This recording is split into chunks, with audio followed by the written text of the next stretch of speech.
Seguridad Profesional del Norte, una empresa con más de 30 años de experiencia a nivel nacional en seguridad ejecutiva. Guardias de seguridad, custodios, capacitación y análisis de riesgos confirman un servicio integral para la seguridad empresarial. La prevención es la mejor protección para su empresa y su personal y genera la tranquilidad de sus clientes. 624-0964 www.cepronorte.com. Gracias por continuar aquí en su programa Realidades. Mi nombre es Alberto Entevi. Estamos tocando el tema del libro de donde es autor y coautor el doctor Rubén Aguilar, ex vocero presidencial de Vicente Fox, así como el doctor Jorge Castañeda, ex canciller de la administración de Vicente Fox. Y el tema, pues, obviamente es el narcotráfico y la guerra fallida en este tema, donde Felipe Calderón es uno de sus puntos, pues, que en el decálogo en su momento lo llegó a mencionar, y pues vemos que sigue en el mismo sentido, ¿no? Y pues le comentaba, doctor Rubén Aguilar, aquí en Tijuana hubo un decomiso de unas unidades clonadas por una célula del crimen organizado, donde eso nos causa pues cierta, digo, los que no están enterados de nada, pues no pasa nada, ¿no? Pero los que de repente se enteran en los medios de que bueno, esto fue clonado de unas patrullas que se habían robado de la Secretaría de Seguridad Pública Municipal, y eso causa pues una cierta incertidumbre, que si quien te va a parar, a hacer la parada, sí. O son policías o quiénes son, ¿verdad? Y ha ocurrido en otras ciudades del país, ¿verdad? Y me quisiera poner un ejemplo de una persona que yo conocí en lo particular y que fue a su velorio hace poquito, que es el licenciado Meneses. Fue Ministerio Público Federal a 15 años, de hecho él tuvo aquí la comisión para investigar la violencia contra los periodistas. Él fue victimado hace unos 4 días más o menos en Ciudad Juárez. Él estaba de aquel lado, de aquella frontera, ¿verdad? Fungiendo como Ministerio Público Federal. Él muere, por desgracia, en una situación donde unos policías, junto con unos militares, con unidades sin logotipos, unidades blancas, pues, pick-ups, encapuchados, le hacen la parada al licenciado y a su secretario de acuerdos, y pues piensa que son del crimen organizado porque pues matan 15 personas diarias, ¿no?, en Ciudad Juárez. Entonces pues al dársele, no a la fuga, sino huir, pues en este caso de lo que él pensaba era un ataque hacia él, pues le disparan y muere, ¿no? Lo está en su cuerpo aquí en Tijuana, aquí se ve, etcétera, ¿no? Ya están detenidos varios policías, ya los militares están dentro, detenidos por lo mismo juicio militar que le están llevando a cabo. A lo que voy con esto es, vemos ese caso del licenciado Meneses, que yo desde aquí pues le doy mi más sincero pésame a la familia Meneses, una familia pues muy conocida aquí, reconocida aquí en Tijuana, donde nos sentimos muy tristes, muy mal por esa situación, donde vemos pues que el hecho de que eran militares, o sea, no eran pseudomilitares ni nada, eran militares. Entonces, ¿qué está pasando ahí? O sea, estamos perdiendo pues la confiabilidad en alguien tan honorable que es pronto el ejército mexicano, ¿no? O sea... Sí, mira, yo te respondo así, Alberto. Yo tengo un gran aprecio por la institución del ejército y pienso que a este país le hace un servicio extraordinario. Me enorgullezco de tener amigos en el ejército. Es de las instituciones más creíbles de la República, lo revelan todas las encuestas.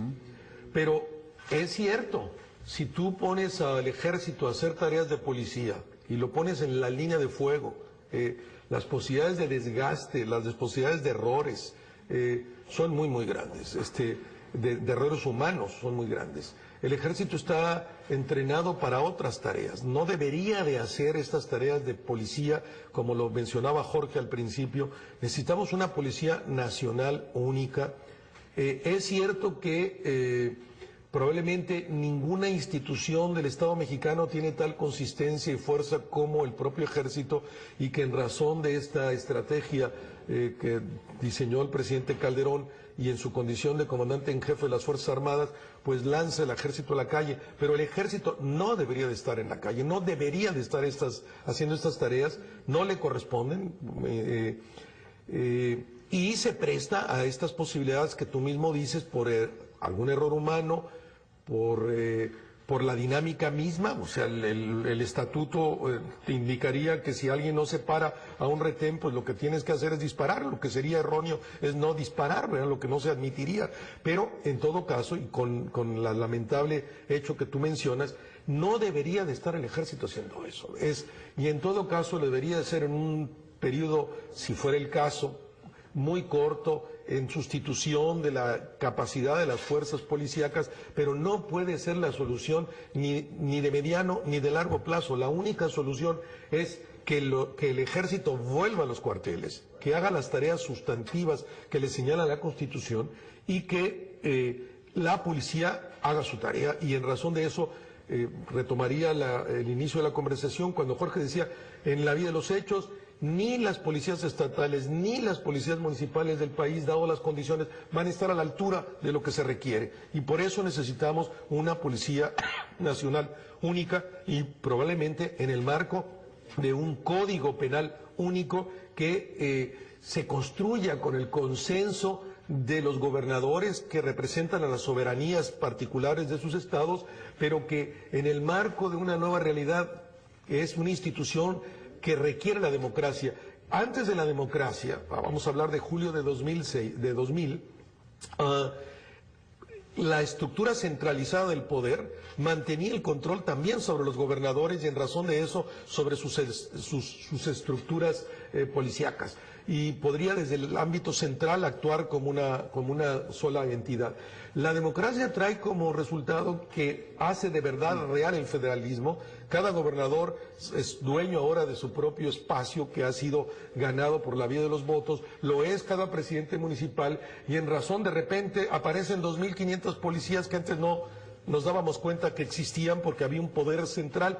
Ahora, es disfuncional esa estructura, curiosamente, al fenómeno mismo de la democracia. La democracia, para garantizar, madurar, desarrollar, hacerse valer en el ámbito de la seguridad, estaría pidiendo un nuevo diseño institucional que implicaría una policía nacional única que tenga la responsabilidad de este tipo de funciones que, insisto, no le tocan al ejército y que lo mantienen en una situación muy riesgosa todo el tiempo y que no le conviene al país. Por ejemplo, en el caso de los militares, pues precisamente sería correcto que sigan depurando las policías, ¿verdad?, para que y profesionalizándolos al mismo tiempo, para que estén a la altura de lo que viene siendo sus tareas, como usted lo comenta, y que en este momento entrar el ejército mexicano a detener a quienes estuvieran involucrados en el crimen organizado. Ahí sí, perfectamente, adelante militares, hagan su chamba, métanlos a la cárcel, arraíguenlos, hagan lo que tengan que hacer. Si es que yo no estoy de acuerdo con el arraigo, pero bueno, en fin, es algo que sucede aquí también en México, y que ya se arraigo constitucional, es increíble, pero bueno, bueno. Entonces ustedes, una de sus propuestas es la Policía Nacional como eso incluso eso que tú mencionas, habría que hacerlo solo por excepción. O sea, quien le tendría que hacer esas tareas sería también un cuerpo especial de esa Policía Nacional, como vemos en las películas, que hay un órgano de seguridad al interior de las propias policías. Por la vía de excepción lo tiene que hacer el ejército en esa circunstancia. Pero la solución está en que caminemos a la construcción de una Policía Nacional única. Hoy la intervención de la Policía Federal tiene que ser a anuencia de los propios gobernadores. Eso es un marco de acción para el crimen organizado.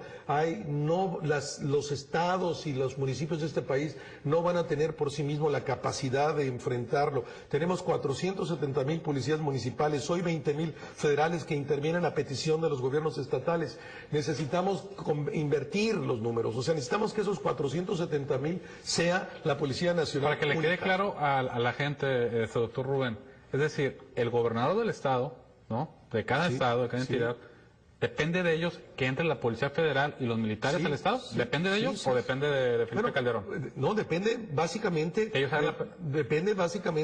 de los gobernadores, que ellos son los que tienen la representación de la soberanía de su propio estado, ¿no? Hay en algunas acciones particulares ciertos delitos federales donde los cuerpos federales pueden actuar a motu propio, pero en los hechos, PGR, ¿no? Pero en los hechos, por la vía de los hechos, son los gobernadores los que solicitan ese apoyo, como tú ya lo discutías con Jorge, como todos estos exmilitares que están hoy encabezando policías municipales o cuerpos de seguridad municipales, que de alguna manera es el reconocimiento de los propios gobernadores, de los presidentes municipales, que requieren de una estructura nacional mucho más allá y con mucha más fuerza de lo que ellos pueden ofrecer.